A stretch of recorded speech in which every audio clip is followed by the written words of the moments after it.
This is Terms of Reference. I'm your host, Stephen Laddick. So let's say that you had a great idea for a commercial product or service that ultimately grew into a fairly large, sustainable, and profitable company. Would you be the type of founder entrepreneur who would step back and say to yourself, I wonder how we might give back some of the success we've had to help solve some of the world's more important problems?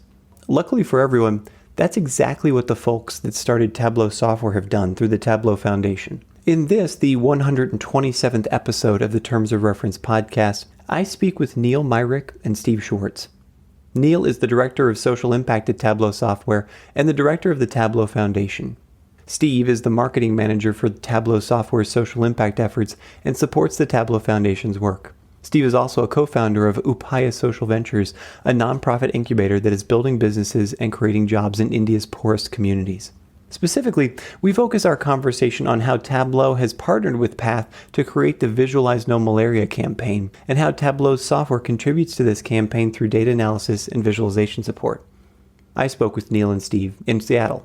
And hey, before we dive into the episode, if you like what you're hearing, take a moment to open up iTunes or Google Play or Stitcher or whatever your podcast app happens to be and click on subscribe. Also consider giving the show a rating because it really does help us. And finally, please consider sharing this episode or the podcast on Facebook or Twitter to help others get in on making aid and development better. Now on to the show with Neal and Steve. Hello, Neal and Steve. Thank you so much for being on the Terms of Reference podcast today. Hi, thanks for having us. Hi, great to be here. Yeah, so we have, for the second time in the podcast history, we actually have two people on the line at the same time. Neal and Steve, why don't you just introduce yourself so that we know who we're talking to here right off the bat? Great. My name is Neal Myrick. I am the Director of Social Impact at Tableau, and I also am the Director of Tableau Foundation. And I'm Steve Schwartz. I am a manager on Neal's team, do a lot of the marketing and outreach work for Tableau's social impact efforts. And where do we find both of you guys sitting today? We are in beautiful, sunny Seattle, Washington, which I know most people don't expect. But after a few days of rain, the clouds broke, and it's a lovely, sunny afternoon. I gotta say, that's gotta be beautiful in October. It's fantastic. And I'm sitting in lovely, gray, overcast, rainy Bangkok. That's great. So I have my morning coffee. You guys are looking at beers. That's fantastic. Exactly. Why don't we start out, we can't assume that everybody knows what Tableau is. I'm lucky enough to have used the software. It's actually being used in a number of large organizations in the humanitarian aid development world. Why don't we start, just tell us what Tableau is and, sort of what its core service is. Sure. Tableau is a software company headquartered in Seattle, Washington. We were founded by three people out of Stanford. One of them actually is Pat Hanrahan, who is an Academy Award winner for the work that he did with Pixar on movies like Toy Story. You've officially put me 2 degrees of separation with an Academy Award winner. I love it. Thank you. We love doing that. And he's a professor at Stanford now. One of his doctoral students, Chris Stolte, worked with him on creating a way to make it easier for people to work with their data. Christian Chabot, our CEO, joined them and started Tableau back around 2003. And the mission is to help people see and understand their data. A way to think about that is we're a software company. We develop software products, and we make those products a really breakthrough products that change the way people use data. We make it easy for people to connect to data. We make it easy for people to build beautiful visualizations with it. And what we're seeing just both as a company and in our social impact work is taking data out of the kind of historical realm of being in columns and rows in things like Excel and putting it into beautiful interactive dashboards. Helps people ask more questions of it and explore their curiosity with data. What's your favorite commercial application that you're allowed to talk about? Can you give me a real specific example? You put us on the spot a little bit here. Sorry. We talk about social impact stuff, and now we're like, oh man, we have to talk about commercial stuff. Well, I thought, hey, so we're talking about Tableau. Maybe I don't know. I'm sure you work for lots and lots of big commercial organizations out there. Is it 7-Eleven can see where all their hot dogs are, or I don't know. Is there something that Tableau holds up as its sort of flagship visualization? There are lots of them. There's one that's sort of my favorite kind of out of the commercial world. So Tableau has more than 46,000 customers around the world. Just a small community. Just a small community. About 90% of the Fortune 500 use Tableau. And then lots and lots of very small businesses and mom and pop shops. So we really cover the whole gamut of very small all the way up to very large organizations using Tableau. One of my favorite stories comes out of one of the branches of our military, which is kind of funny because I usually don't talk about stuff like that. But what was cool about it is it's a branch of the military that moves, heavy equipment around the world all the time. I remember hearing a guy tell a story about how they had been using a different product. They invested millions of dollars in it and never really got things working. And this particular guy went in with Tableau and he said, you know what, let's connect Tableau to this data set and let's see what we can do. And what had taken like 3 years with a different product to really produce nothing, in 3 days, this guy was able to actually produce a really great set of visualizations that helped all these different units of the military branch understand sort of how, when, and where they were moving stuff around the world. So what he said was that, they would have meetings and it would be they'd have like 30 different PowerPoint presentations and each division would go through its PowerPoint and talk about what they were doing, moving this equipment around the world, sort of its status, all kinds of information about it. And he said what he was able to do with Tableau was to go in and actually take all the information that was communicated in those kind of siloed PowerPoint presentations, put it into a single visualization that then really showed all of that information together. And it drove a lot of really increased collaboration with each of those divisions and dramatically improved sort of how they talk about and make decisions around moving all this really heavy, expensive equipment around the world. And the thing I liked about that is it was like a 3-day effort to get started on his part. It collapsed 32 PowerPoint presentations down into a single visualization, and it drove collaboration that added sort of better decision-making and efficiency for that particular military branch. I love it. I'm gonna take the story one step further, because in my mind, when I think visualization, right, I'm thinking Tom Cruise is sitting in, the Situation Room somewhere, and up pops this visualization of, hey, where are my assets, and you're able to sort of put your hand in the air and you move the screen around and it shows you how that will affect things in the future and stuff. I mean, could that be possible in your future? I believe so. It's my own personal belief. I haven't seen anything like that. No, I don't think it exists. But I mean, in the consumer's mind, right, in the layperson's mind, like that's what we want, right? Absolutely. Yeah. We actually have a visualization here in one of our buildings. It's on a giant touchscreen monitor, and it basically shows a map of where you are. It's a Tableau visualization. It shows a map of where you are. It shows the location of all the parking spots and restaurants, and you can touch it. You can sort of get more information on each of the restaurants. You can pick out where you want to go. And it's a giant, like 60-inch screen. It's a 2016 version of what you're talking about with Tom Cruise. I love it. I like to keep reminding people that we actually are and have been in the Jetsons for, 15 years now. Everybody keeps waiting for the Jetsons to happen, but we're already there. Doors open by themselves. You put food in a little box and it cooks it. It's pretty crazy. We even called the Roomba at our house Rosie just because of that exact. That's fantastic. Nice. Successful commercial organization. It's been around for, it sounds, 13 years now. But you, gentlemen, are focused on something called the Tableau Foundation.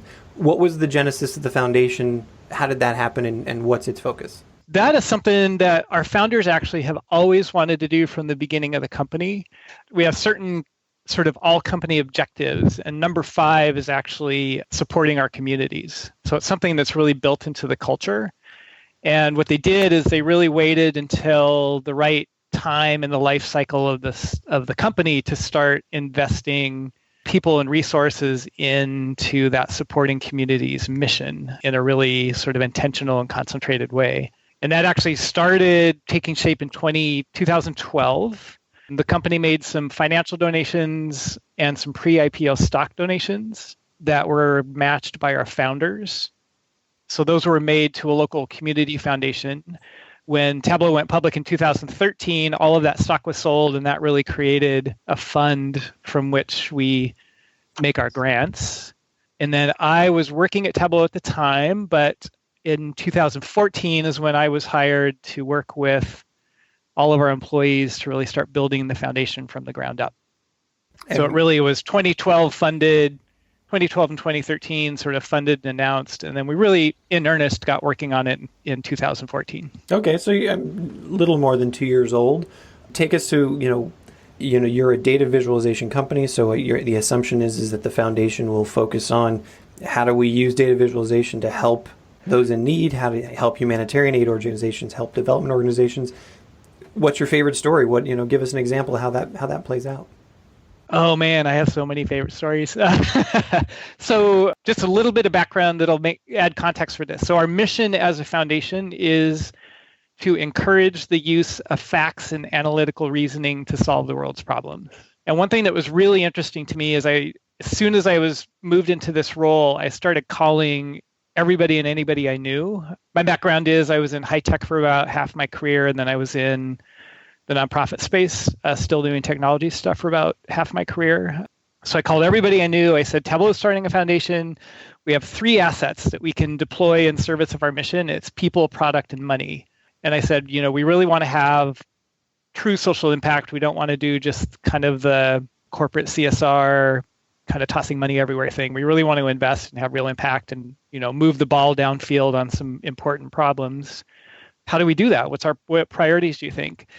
Pretty much everybody I talked to said, number one, you need to get your product out there because your product has the potential to be transformative. They said, number two, you have to get your people out there because nonprofits often lack the capacity and skills they need to use data well. And then number three, they said, you'll never be able to spend enough money to move the dial on a big world problem anyway, so money's helpful, but really not as powerful as your product and your people. And that's really played out exceptionally well in our grant making. We've really followed that advice. We're seeing that it's looking like, it's really proving to be true, which is great. So how do each one of those levers work? So do you offer either a low cost or no cost version of Tableau to, let's say, small NGOs or aid agencies? Yeah. Do you do pro bono work with your staff? And then obviously you said you've got a grant program. So what are the actual mechanisms? Yeah, I'll go through a quick rundown of kind of our stack of programs and speak to each of those points. So the first thing we implemented, we had a lot of really eager employees who wanted to do good work in the world. So the first thing we implemented was kind of your standard employee matching grant and volunteering program. So we match donations employees make to nonprofits they care about. And if they volunteer, we also send a match at about $20 an hour for each hour they volunteer at a nonprofit. That's a way to really represent the broadest passion of our employee base. So we allow employees to give any time during the year to nearly any type of nonprofit that they care about. We then launched a community grant program. We have offices in many cities around the world, and we allow each office to have a budget and they can do local community grant making. One thing that we do uniquely there is oftentimes what we heard when we were talking with people in communities is that when companies give grants, they often have an agenda. So they're trying to push an agenda on the community. Like people expected us to be only giving grants that supported computer technology projects or data projects or STEM or something like that. What we decided to do that's different is we realize that as members of the community, we need to respect the priorities of the community and the culture and so on. And so our grants are unrestricted. We build a portfolio of grants in our communities that really help build the health, vibrancy, and safety of the community. So when you look at our community grants, they're really broad. It could be arts, education, environment. It's really a nice portfolio that really adds to the community. And then we launched, in terms of sort of following the advice we got on the products and people side, we launched a program called Tableau for Nonprofits. It's in partnership with TechSoup. That allows small nonprofits in 192 countries to get Tableau Desktop virtually for free. There's a small administrative charge that TechSoup charges, but the software license itself is no cost. And one thing we also did different with that program is a lot of times, I came out of the high-tech industry, a lot of times when nonprofits get free technology from technology companies, it doesn't come with support or any kind of help. It's kind of like, here's your technology, you got it for free, so good luck. We took a different approach. So all of our licenses that we donate, they come with full tech support, all upgrades. But then we took it a step further, and we launched a program called the Tableau Service Corps, and it's CORPS, kind of like Peace Corps. Tableau Service Corps essentially is a core of Tableau enthusiasts who volunteer to help nonprofits actually get value out of the Tableau licenses that they get. Are these members of the user base of the Tableau community can contribute, so they're not Tableau employees? They are. Right now we started with Tableau employees just so we could get the bugs worked out before we involved our partners. So we're about 75% employees and about 25% are customers and business partners. That's cool. So you've extended the foundation into the community as well. That's pretty sweet. Yes, it's awesome. And it's amazing. The way we look at it is we're actually enabling people in companies to do skills-based volunteering, in our case using Tableau. And the feedback that we're getting from the volunteers is really stellar in terms of both their personal satisfaction doing something good in the world, and then also their professional development. They feel that, doing something that's outside of their normal business function is really actually helping them personally develop as employees, not only at Tableau, but whatever company they're working at. So those two programs were rolled out simultaneously. They're available worldwide. And then the Mission Grant Program is really our last program in that stack. And that mission program is one that we take the solving world problems part of our mission very seriously. And we look for nonprofits around the globe who are doing something really innovative with data to advance their mission or transform how they go about advancing their mission. And so we do a handful of those a year, and those grants are a combination of financial support, software, services, training, and volunteers. So what we've really found out is we become capacity builders. So we essentially partner with an NGO, a nonprofit, to help them build the capacity to use data to advance their mission. The question I want to start with is, we talk a lot about data on this show. We talk a lot about any kind of data, right? Mobile data, big data, using data, data analytics. When you showed up as the foundation in the nonprofit humanitarian aid world, what did you find? Did you find that you were able to sort of walk into, let's say like a large NGO or an international organization and say, hey, we want to be able to partner with you on this, and there was a conversation already and there was, clearly identified ways you could work together? Or did you meet with blank stares? Or what was what sort of ecosystem did you come into? That is a really great question. It actually is one of my favorite stories. So the short answer to your question is there are NGOs out there in the world who understand the potential value of data, who reach out to us and basically say, we really want to partner with you because we think you can help transform how we're going about solving our problem. My favorite story has led to one of our most important partnerships. So literally within about 4 months after starting up the foundation, I met with an international health organization here in Seattle called PATH. And they've been around for 40 years. They do amazing, innovative global health work in more than 70 countries.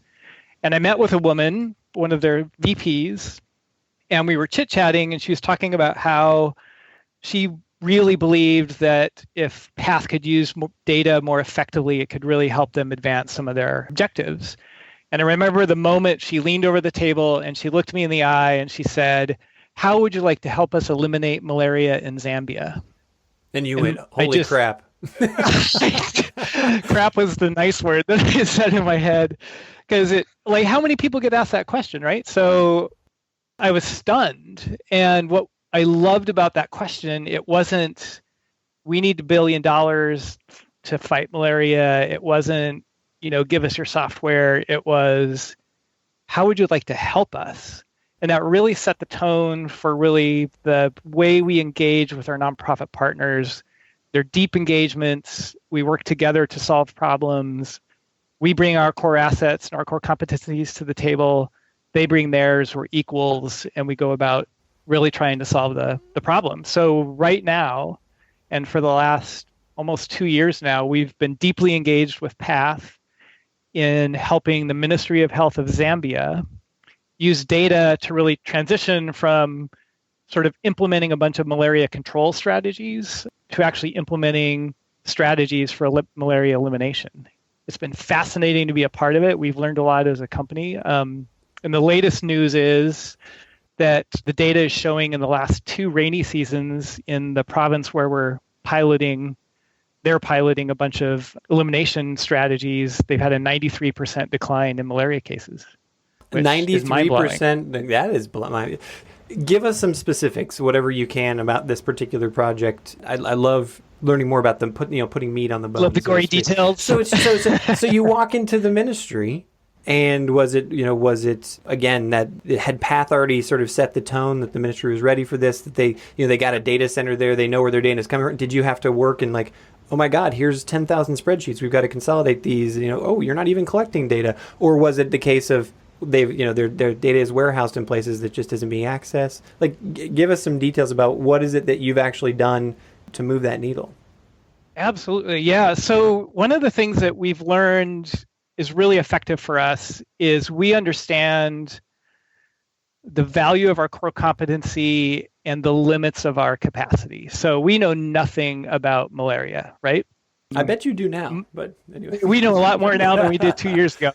I have a team of 3, so I can't be flying people all over the world to work directly with all these ministries and figure all this out. So it's really the value of these shared value partnerships that we developed. PATH was already in Zambia doing malaria control work. They already sort of had an understanding of the data flows and what the needs and challenges were. We brought in our core competency. So we sat at the table with them. We helped them sort of learn, number one, just about Tableau and how to use the tool. We provided training to their staff as well as some Ministry of Health staff. But they're the ones who actually are doing the implementation on the ground, and they're the ones interfacing with the Ministry of Health. And the situation they were up against is there's kind of a methodological shift that they made, and then the data side. So the methodological shift that they were proposing is, if people don't know, so malaria is caused by a parasite. Humans are the reservoir for the parasite. So I think more than 80% of the people who actually carry the malaria parasite are symptom-free, so they're not showing any signs of malaria. So what that means, if I walk from village 1 to village 2, I have the parasite in me. I may not be showing symptoms, but if a mosquito bites me, it'll pick up the parasite and give it to somebody else, and that person may get sick and die. So fighting malaria has been incredibly difficult because people are the reservoirs.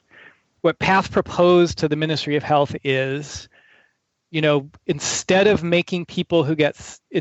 treating people only who get sick, who walk from their village to a community health center, let's disperse community health workers throughout the southern province of Zambia. Let's give them the ability to do diagnostics so they can find out who have the parasite. And let's give them the authorization to deliver medicine to kill the parasite. And it's risky, right? Because a lot of the community health workers, they're not full-on professionally trained health professionals. And so it was a risk to give them the authority to do diagnostics and disperse medicine. But sure, for most of the people listening to this show, that's standard ops for rural Africa, right? Absolutely, yeah. So they agreed to do it. They fanned out these community health workers throughout, about 1,200 of them throughout the southern province of Zambia.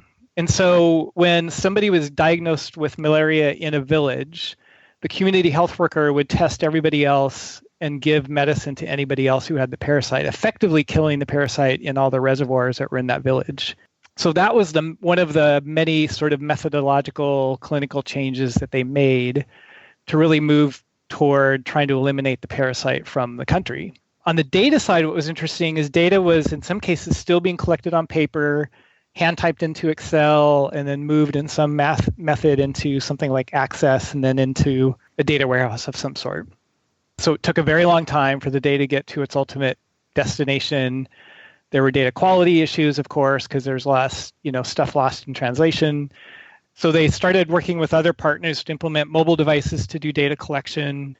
They used Tableau. They built a rubric around like measuring data quality from each of the community health centers. And they had, I think, 5 different metrics. It was a cleanliness, like how clean was the data, how accurate was it timely, and a couple of other things. So they used Tableau to measure the quality. They worked with a partner to implement mobile devices to collect data in a more standard way using mobile devices. So they improved the whole data pipeline. And they still had to do a bunch of data transformation to get it prepared to be reported on, and they're still working on that. But it's really been this tremendous, 2-year effort to really get to a point where data is collected electronically, it's collected in a timely and accurate manner, put into a data warehouse so that the data can actually be visualized and decisions can get made sort of for how, when, and where to intervene. Here's something that I sort of attached myself to while you were describing that process.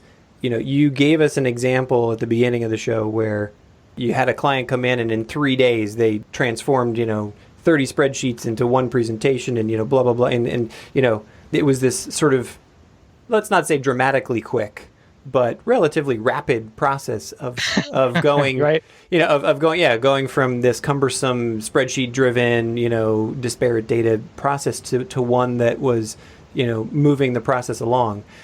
And yet when you're talking about how this is implemented in the case of the malaria, you said, hey, this has been a 2-year journey, right? What are the bigger challenges there that you've encountered as the foundation, as the data visualization provider? Has it just been the conversation of getting people to accept that tapping data into a tablet is you can actually store that data, becomes the data of record? Have you eliminated paper records entirely? Is it not a resistance issue but a capacity issue? What were some of maybe the 1 or 2 big challenges that have taken that 2-year leap?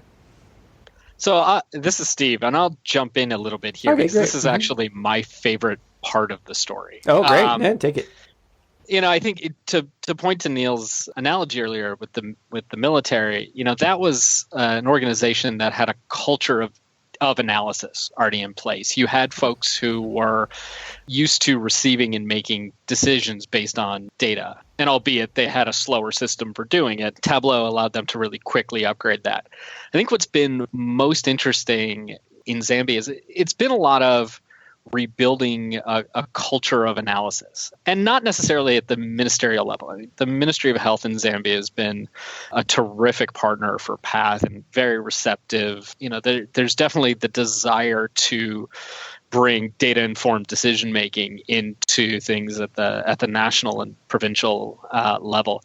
What's been most fascinating in this process, though, is the way it's rebuilt a culture of data among the community health workers. You had Neal mentioned briefly, you had community health workers and there was a lot of data quality issues with what they were reporting. Well, the reality was for a lot of them, they had maybe done survey work in the past. They had process that they were completing, but information only moved in one way. So they would fill out their form, it would go off to a district health center, a provincial health center, and they would never hear back on it. And there would never really be any implications for their day-to-day work. And one of my favorite parts of the story is the first time they went back to some of the community health workers and said, well, this is what you told us a couple of weeks ago. This doesn't line up with what you're telling us now. And it was to hear the staff in Zambia describe it. I mean, the light bulb went off for a lot of these health workers. For the first time, they were really part of a proper feedback loop. And they were using data as an input to inform their decision making rather than just as an output, something that they were required by process to submit. And so I think that's probably why it's taken longer in Zambia. But at the same time, because they were really able to build this culture of data and were deliberate about it, I think this is why you've seen the the coverage dramatically increased, the quality of the coverage dramatically increased, and why we've seen this 93% drop. It's because people at every level had information that was actionable. What I love about the story you're telling is you literally, there's another guest we had on the show, his name's Dustin Homer, he works for Development Gateway, and we had this very same conversation about the feedback loop. And it's not necessarily about the data. It's not necessarily about the task of collecting it or sending it. It's the fact that a huge piece of it is that the data collector isn't included in the end result, right? And exactly. And if you or I were to, if I were to go send my emails every day or, write my reports and just sort of send them into a black hole, I would stop doing that. Eventually, if I never heard back or if I never had clients come back to me, et cetera. So it's amazing that here we are, we're discovering this now. And in what you're saying, okay, I'm not going to say that this has had all of the impact, but a dramatic impact on just even getting people out of bed to go do their job every day because it's like, wow, I'm making a difference. Yeah, it's really that full circle and delivering value back to the people who are entering the data is what we're seeing has a huge impact. So one of the things that Neal, I heard you say in your talk is that you've piloted it out and that you're seeing this 93% impact right now. There's a constant consternation in the humanitarian world or the development world of piloting pieces, right? That never get to scale and then never be. So how are you now taking Zambia or walking them down the path to scaling and then just sort of, hey, this is standard ops. This is what we do. Like, what's your plan for that? That's a great question. We're doing that in a couple of ways. One is we partnered with Path to launch a new campaign called Visualize No Malaria. And the purpose of the campaign is to bring more private sector support into malaria elimination objectives. So Steve said sort of early on when we were chit-chatting about how we're trying to do things a bit differently as a foundation. So one of the things that we did with Path is we partnered on this campaign and we launched a 5-year campaign. We committed $500,000 over 5 years. And then we started inviting our corporate and technology partners to join us. And again, the goal is to really bring more private sector support into this malaria elimination objective. And making a 5-year commitment gives Path the sort of sure-footedness and stability to then work with the ministry to really pursue this objective. We were also supporting the ministry itself, who had publicly announced that they want to be malaria-free by 2020. And I remember when I pitched this 5-year grant internally here, I kept reminding people you can't eliminate malaria in a year. So giving annual grants is just a really ineffective way of solving a world problem like this. So we have a ministry that's committed to the world that it wants to get there. We have a tremendously highly skilled partner in Path that knows how to work with them and other folks to other organizations to get them there. And then we've committed for the long term to provide software and financial support and volunteers to do our part in bringing our core competency to the mix. And then we're actually inviting our business partners and customers to join us in supporting that. Right now, I believe, I don't have the latest count, but I believe we have 6 or 7 technology and consulting partners who have joined the campaign. One thing we're doing that's really interesting is we're using Twilio in Zambia to push out text messages to let people know when new data is available, when new visualizations are available. And Twilio just recently committed to the full campaign. So they've committed multiple years of no-cost SMS support to support this campaign through 2020. That's a great commitment. Tell us, we're going to put some of these visualizations up on the blog post when we publish this episode. But tell me, what would one of these visualizations tell me if I was either a data collector in the field or maybe on the opposite side, if I was an analyst at the ministry? Is it where's malaria happening? Is it the causes of it? Like, what would I see? So what you would see is, the first one that I love is this giant spike in 2014 when the community health workers were out in the field finding all these new malaria cases. And there's like 40,000 malaria cases. And then you see this precipitous drop to 2015 from 40,000 to 15 or 20,000, and another drop in early 2016 down to 3,000. So you see this this dramatic sort of decrease in malaria cases, even after more cases were being diagnosed initially, which is cool.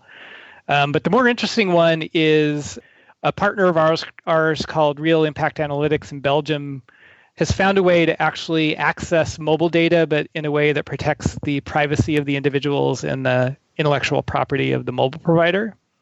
So they've been able to map the movement of people in Zambia between districts, essentially between cell towers.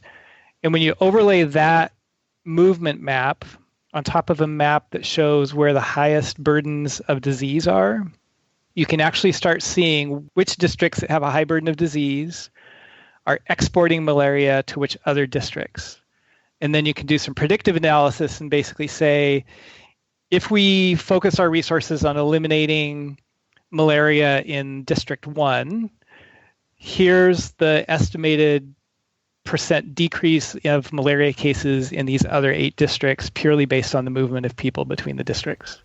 It's a map that just shows you can see the movement, you can see the burden of disease, and it's one of those things that makes almost instant sense the minute you see it. And that's the beauty of data visualization. Now, what's the discussion around the danger of that map in the, oh, crap, here's a district that's a burden of disease, suddenly they are the untouchables.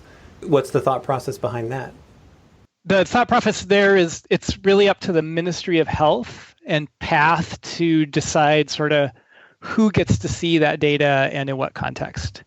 So it's not necessarily something that's pushed out to the world. It's something that they take very great care in deciding sort of, who gets to see it. And even when we show it, we have to get permission to show it to people because it's not our data. It's owned by the ministry. Sure. But that's a really great question. One thing we invest in as a foundation as well is the responsible and ethical use of data.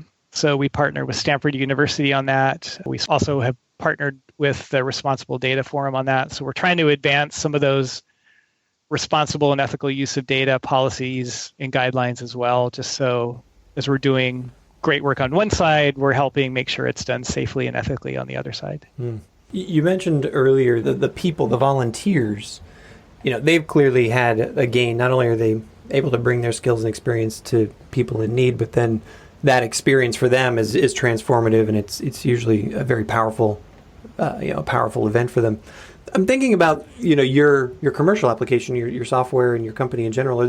Have you come back from, let's say, Zambia or some of your other applications, especially on these larger mission grant programs, and said, "Holy crap, this is something that our 7-Eleven could use in their hot dog application," or is there something that you've learned that you've brought back in that's transformed the software? Yeah, there's a couple things. So we've had this really great team of 8 volunteers from various consulting partners that have been doing pro bono work on this project for more than a year. They basically do weekly scrums, and they go out and do a bunch of visualizations that really help advance these visualizations for the Ministry of Health and for PATH. 2 of them actually went to Zambia and did workshops with Ministry of Health officials and health workers and other people on the ground. And they actually learned a lot about sort of the difference between the assumptions they were making about what was needed when developing the visualizations and what's actually needed on the ground, and sort of how you represent that in the culture and context of Zambia. So there was kind of a methodology learning there in terms of visualization, which was great. One thing that we're actually working on right now is there's an open source application called DHIS2. It's used by a lot of ministries around the world to capture aggregate data, global health data. And the connection between Tableau and that open source system has been a bit difficult to pull off. And so one thing that we're working on right now is we're putting a spec together to actually build a connector between Tableau and DHIS2 so we can actually make it easier for these low middle income countries that are using the system to get data in Tableau and report on it. Yeah, sure. DHIS2, that's a big one. Mm-hmm. Yeah, so we're super excited about that. The other thing that brings me just to another thought is, how have you experienced the challenge of overlap in some of these initiatives that you have? I'm just thinking, when you're talking about DHIS2, you're thinking about data visualization. You're clearly not the only player out there. There's a lot of a push for innovation, especially in technology as it relates to data in the humanitarian and development world. What is your partnership scheme for that? How are you coordinating? How are you putting it out there so that we're finding solutions rather than sort of having, one or two or three of this, different flavors in the same country or same area? Yeah, I mean, this is Steve again. This is one of those areas where we get to cheat because the way I love Tableau's cheating. built That's fantastic. Great. Tableau is really it's the Switzerland of data. It's designed so that you can bring in all sorts of different data from different sources, be it, locally stored, online, cloud, all sorts of hybrid deployments. Folks like Microsoft, Amazon, there's all sorts of direct connectors. Salesforce is another one. We're in this really great place where it's easier to start a conversation about collaboration than it is to necessarily think about competition and a lot of the social impact work. And so, we've got a couple of different initiatives that are all bubbling up in different places. We recently announced something with it was really led by the folks at Box called Impact Cloud, and it's a group of 7 different cloud software vendors that are all. We've sort of pre-configured a stack that's optimized for disaster response, and then are working with the good folks over at NetHope to make sure that within minutes or hours of a natural disaster taking place, the stack is ready to turn on and available for all the organizations working in the country. So, there is very much this culture of collaboration, I think, in the software community. The Zambia project, there's actually some really interesting stuff that took place between Tableau and a company called Alteryx that does a lot of data preparation, and then Mapbox, which a lot of folks are familiar with. Mapbox and Alteryx both connect right up pretty easily with Tableau. And what we've been doing over the last few months is the Mapbox community has actually taken ownership of a volunteer project across to take the maps of the Livingstone district in southern Zambia, and we are tracing every man-made structure and natural elevation formation over, I think it's 6 feet. And what they're creating is the most detailed topographical map of the district that's imaginable. And so what we're able to then do is take those custom shape files that are being built in Mapbox and use them for predictive analytics, do predictive analysis about how the disease could be moving based on wetness. So being able to bring in weather data, taking this Mapbox shapefile and being able to actually just evaluate what the topographical wetness will be across the district. If it rains a little bit more, a lot, and be able to actually get out ahead of the disease, not just be on top of it. So that's, another great example of everybody's kind of coming into this as an honest broker and is ready to work together on a lot of these projects. So it's been a really interesting experience. And I think Neal and I are both kind of chuckling because there's not a huge community of people who do what we do, but we definitely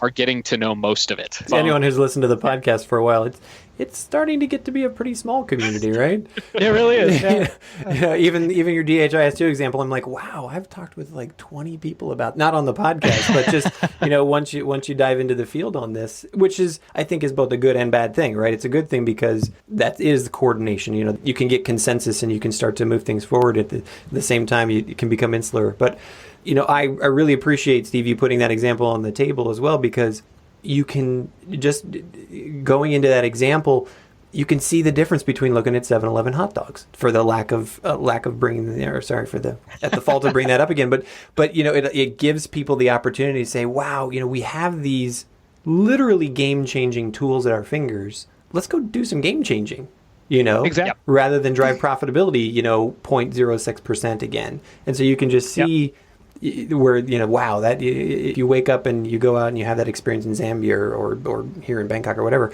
it's amazing that what, as a volunteer or as the people who operate the foundation, what a difference that makes. Yeah.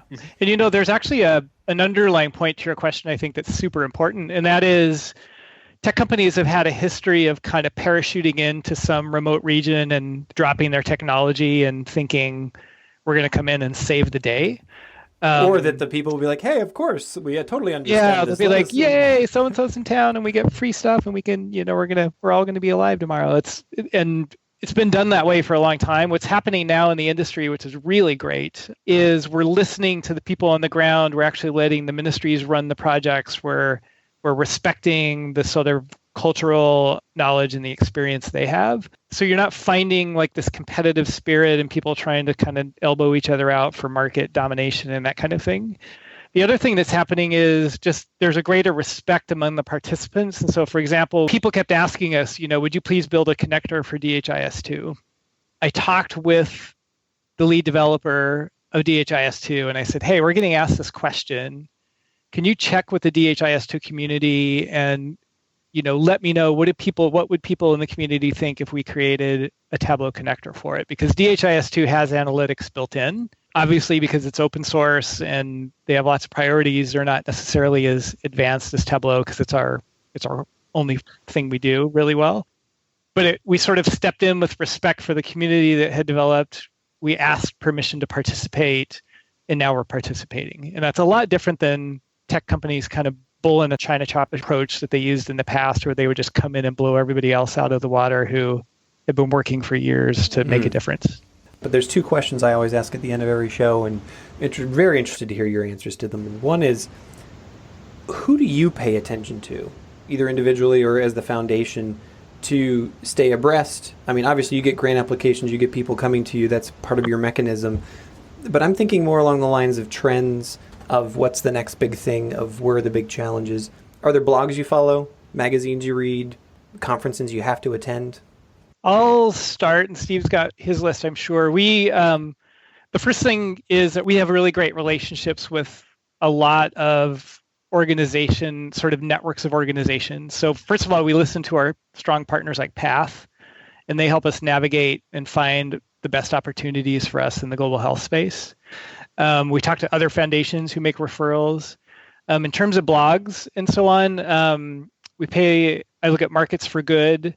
We do work with Stanford Social Innovation Review. We're focused this year on some of the UN Sustainable Development Goals. And so I also keep up on sort of all the different sites that are wrapped up around the SDGs. But those are really my kind of main sites that I go to. Steve might have some as well. Yeah, I spend a lot of time, I get Global Daily every day, new UN Foundation. It's a terrific aggregator. And then it's actually a lot of conversations. We've gotten very involved with the Sustainable Development Goal community over the last year. It kind of shouldn't be surprising. Anything with 230 underlying indicators and metrics is kind of right up Tableau's alley. Sure. But it's really tapping in with that community. We're part of the Global Partnership for Sustainable Development Data, and that it's a UN-affiliated group. I think they're moving the secretariat over to London as we speak. That community has been terrific as a resource of just sort of identifying what's going on at the latest, all sorts of the conversations that are not just about development, not just about data, but really at the intersection of the two. They had a big side event 2 weeks ago during UN General Assembly Week, and being able to sit with folks from the national statistic offices talking about what their national development plans look like and how those do and in some cases don't line up very well with sustainable development goals. Those conversations are invaluable. So that community has been a terrific resource for us as well. And then I think the other one I really point to is, a lot of our own staff and partners. Not a day goes by where I don't have a conversation with somebody who makes the comment, yeah, before I came to Tableau, I worked at blank. It's been a terrific learning for me, just the backgrounds that a lot of our own employees have. We have a colleague here, a gentleman by the name of Joseph Mutale, who's actually Zambian. And he, is a terrific resource. I was just going to say, wow, that's perfect. And he's been great. Through the whole process, he's provided tremendous input as we're thinking things through. So that's a really great reservoir for us. I think as a corporate funder, for us to try to create a silo makes no sense. To tap the vast resources of a global company with offices all over the world, we can be much smarter with not just the grant making, but our overall, the impact we're having. So yeah, we talk about, we've got a lot of organization. DevX is another one we're really good at staying on top of. Obviously, we're all probably pretty familiar with the stuff that comes up regularly in The Guardian. It all comes across our desks on a pretty regular basis. So my last question is one where it's an opportunity for you both to truly geek out a little bit. And that, if you're thinking outside the Tableau box for just a second, and you spend most of your time thinking about data visualization, is there another innovation, another thing, another process, another topic that gets you excited, that you think everybody else should know about, that's up and coming, that's just kind of it's out there? I'll start. I think one of the big things that's getting us excited, or me personally, is a lot of the natural language processing. So if you think about, we can go back to Zambia or one of the other projects, the ability to reduce barriers between the people inputting data and the people benefiting from it. Natural language processing really is the next step in that. If you're taking as much form and structure out of somebody's interaction with the data as possible, that's really a terrific opportunity for us. Neal, I'll let you talk about some of the sensors work, the sort of using sensors. I know that's a big area where you're pretty passionate about it. We're excited. People are using sensors all over everywhere now. They're not really as ubiquitous in developing nations as they could be, but there are companies out there developing sensors that sort of help implementing organizations understand sort of, are the interventions they're using actually working, being used and working. So an example is there are sensors that if a chlorination station has been put into a village to help purify the water, the sensors can tell, are the stations being used? Are they being used properly? Do they have supply and that kind of thing? There's a group called Podavita here in Seattle that has a sensor that sits in a giant 10-liter plastic bag. And you put water in the bag, and the sensor, if the water is left in the sun long enough, it will kill all the microorganisms in the water. So the sensor actually helps them understand, is it being used properly? Is it in the sun long enough? And all of that. So what I'm excited about is just the data is being collected and it's being delivered back to decision makers in a way where they can really optimize how they're deploying their resources, and they can understand, are the interventions working or not working? And it's not one of those things in the past where you would do something for a year and then you'd go do, a control test or a deep long analysis and figure out, did that thing we do last year work? It's something that you actually can know on a daily basis if what you're doing is working. And I'm super excited about that. Neal and Steve, thank you so very much for taking the time to speak with us on the show today. Thank you very much. It's been fun. It's been great. You've been listening to the Terms of Reference podcast from Aidpreneur.com. Subscribe to us on iTunes.